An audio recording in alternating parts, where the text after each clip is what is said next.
শুভ দুপুর বন্ধুরা, আপনারা সবাই কেমন আছেন, কি করছেন? আজকে আমি দেখাতে চলেছি ঘুগনি রেসিপি। প্রথমে মটরগুলোকে জল আর অল্প লবণ দিয়ে ভালো করে সেদ্ধ করে নিতে হবে।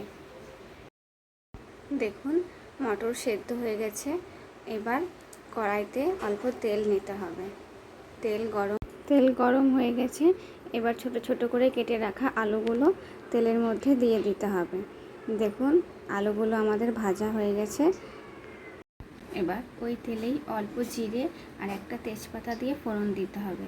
নেড়ে চেড়ে কেটে রাখা পেঁয়াজ দিয়ে দিতে হবে। পেঁয়াজ যতক্ষণ না নরম হচ্ছে ততক্ষণ পেঁয়াজটাকে তেলের সাথে ভাজতে হবে। দেখুন পেঁয়াজ ভাজা হয়ে গেছে। এবার দিতে হবে জিরে গুঁড়ো, ধনে গুঁড়ো, লবণ, হলুদ, কাশ্মীরি লঙ্কার গুঁড়ো সব দিয়ে ভালো করে নেড়ে চেড়ে কষিয়ে নিতে হবে। কষা আমাদের হয়ে গেছে। এবার দিতে হবে আদা বাটা, রসুন বাটা, পেঁয়াজ বাটা, লঙ্কা বাটা, একসাথে সব মশলা দিয়ে দিতে হবে।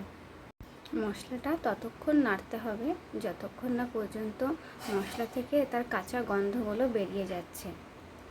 দেখুন মশলা কষানো আমাদের হয়ে গেছে। উপর দিয়ে হালকা হালকা তেলও বেরিয়ে এসেছে। এই পর্যায়ে আমাদের ভেজে রাখা আলুগুলো এর মধ্যে দিয়ে দিতে হবে। ভেজে রাখা আলুগুলো দিয়ে ভালো করে নাড়িয়ে চাড়িয়ে আলুটা মশলার সাথে কষিয়ে নিতে হবে। কষা হয়ে গেছে। এবার সামান্য একটু জল দিয়ে দিতে হবে যাতে নিচে লেগে না যায়। এখন আমাদের সেদ্ধ করা মটর দিয়ে দিতে হবে। মটরগুলো দিয়ে ভালো করে মশলার সাথে আলুর সাথে নাড়িয়ে চাড়িয়ে কষিয়ে নিতে হবে। দেখুন মটর আমাদের কষানো হয়ে গেছে। এবার একটু নাড়াচাড়া দিয়ে নিতে হবে।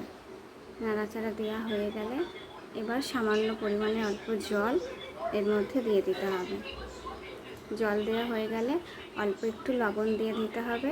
তারপরে নেড়ে চেড়ে গরম মশলা দিলেই আমাদের ঘুগনি রান্না কমপ্লিট।